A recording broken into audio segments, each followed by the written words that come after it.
Assalamualaikum warahmatullahi wabarakatuh.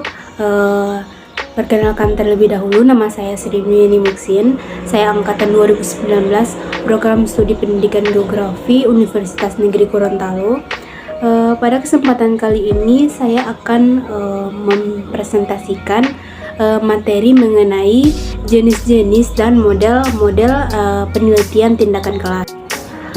Penelitian tindakan kelas adalah serangkaian kegiatan yang dilakukan oleh guru untuk meningkatkan kinerja atau keterampilan mengajar di kelas, sehingga dalam hal ini guru melakukan arti penelitian tindakan kelas dengan cara mengevaluasi cara-cara yang mereka gunakan dalam proses pembelajaran, dan kemudian melakukan perbaikan terhadap cara-cara tersebut. Oleh karena itu, dengan melakukan perbaikan berulang kali, mereka akan dapat meningkatkan kinerja dan keterampilan dalam belajar mengajar. Terdapat beberapa macam penelitian tindakan kelas. Yang pertama ada diagnostik, yang kedua ada partisipan, yang ketiga ada empiris, dan yang keempat ada eksperimental. Yang pertama, diagnostik itu adalah penelitian tindakan kelas yang senantiasa dirancang untuk mengarahkan peneliti pada suatu tindakan. Dalam hal ini, peneliti melakukan diagnosis dan memasuki situasi yang di dalamnya terdapat latar belakang penelitian. Misalnya, penelitian berupaya untuk menangani perselisihan, pertengkaran, atau konflik yang terjadi antar siswa di suatu sekolah atau kelas.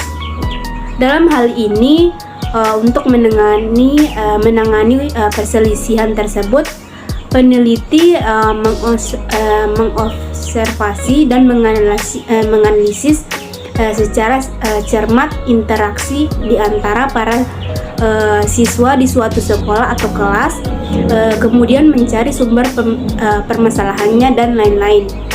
Selanjutnya, peneliti melakukan analisis terhadap semua data dan memberikan rekomendasi penyelesaian perselisihan berdasarkan hasil analisisnya. Kemudian yang kedua ada partisipan.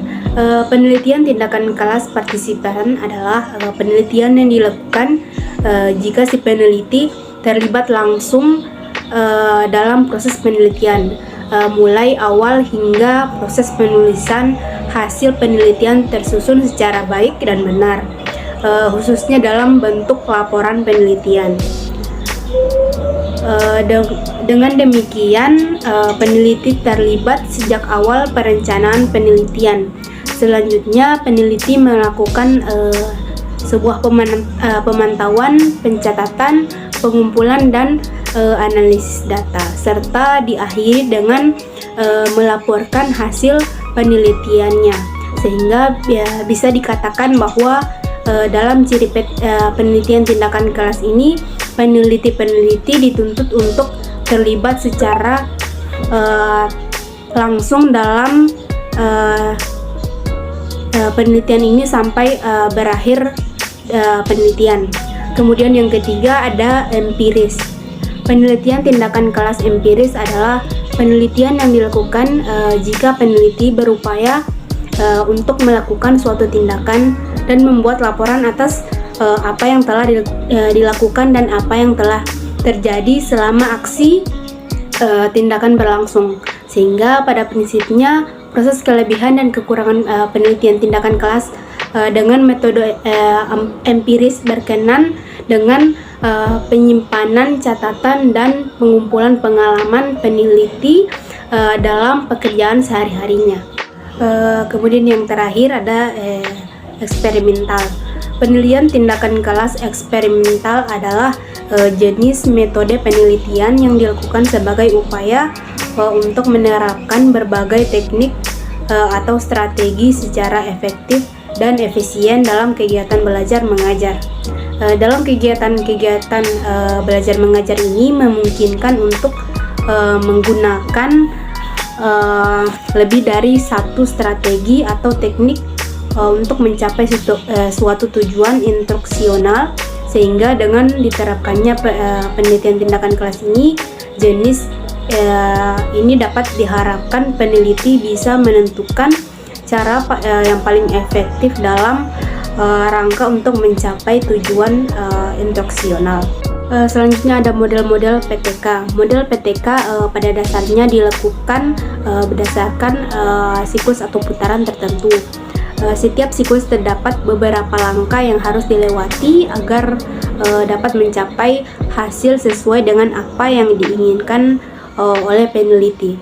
Langkah-langkah dalam siklus PTK pada dasarnya ada 4. Yang pertama ada perencanaan atau planning, yang kedua tindakan atau acting, yang ketiga pengamatan atau observing, dan yang keempat ada refleksi atau reflecting. Model PTK secara garis besar dikemukakan oleh 5 ahli atau beberapa pakar, diantaranya adalah model Kurt Lewin, model Chemis dan MC Taggart, model John Elliot, model Dave Ebbutt, dan yang terakhir ada model Suharsini Arikanto. Yang pertama ada model Kurt Lewin. Model ini merupakan model dasar yang kemudian dikembangkan oleh ahli-ahli lain. Penelitian tindakan menurut Kurt Lewin terdiri dari 4 komponen kegiatan yang dipandang sebagai satu siklus, yaitu perencanaan atau planning, tindakan atau acting, pengamatan atau observing, dan yang keempat ada refleksi atau reflecting. Kemudian model yang kedua ada model Chemis dan MC Taggart. Model yang dikemukakan Chemis dan MC Taggart ini merupakan pengembangan lebih lanjut dari model sebelumnya, ada yaitu model Kurt Lewin. Kemudian secara mendasar tidak ada perbedaan yang prinsip antara keduanya. Model ini banyak dipakai karena sederhana dan sangat mudah dipahami. Rancangan Chemis dan Taggart dapat mencakup sejumlah siklus, masing-masing terdiri dari tahap-tahap. Tahap-tahap ini ada perencanaan plan, pelaksanaan dan pengamatan atau act dan observe, dan refleksi atau reflect. Tahapan-tahapan ini berlangsung secara berulang-ulang sampai tujuan penelitian tercapai. Yang ketiga ada model John Elliot. Seperti halnya model Chemis dan MC Taggart, model John Elliot juga merupakan pengembangan lebih lanjut dari model Lewin. Elliot coba menggambarkan secara lebih rinci langkah demi langkah yang harus dilakukan peneliti.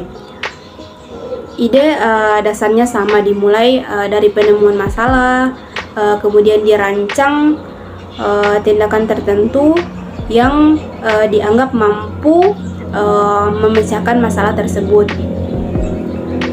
Kemudian diimplementasikan, dimonitor, dan selanjutnya dilakukan tindakan berikutnya jika dianggap perlu. 4 ada model Dave Ebbutt. Model Dave Ebbutt merupakan pengembangan dari model-model sebelumnya, ada model John Elliot dan MC Taggart dan Kurt Lewin. Menurut Dave Ebbutt ini, model PTK yang dikembangkan oleh ahli tersebut sudah bagus, hanya saja di dalam model-model tersebut masih terdapat beberapa hal atau bagian yang belum tepat, sehingga masih perlu untuk diperbaiki. Kemudian yang terakhir ada model Suharsini Arikanto. Menurut model Suharsini Arikanto ini, secara garis besar penelitian tindakan kelas ini dilaksanakan melalui 4 langkah utama, yaitu ada perencanaan, pelaksanaan, pengamatan, dan refleksi. Baiklah, hanya itu saja yang bisa saya presentasikan kali ini. Lebih dan kurangnya saya mohon maaf. Wassalamualaikum warahmatullahi wabarakatuh.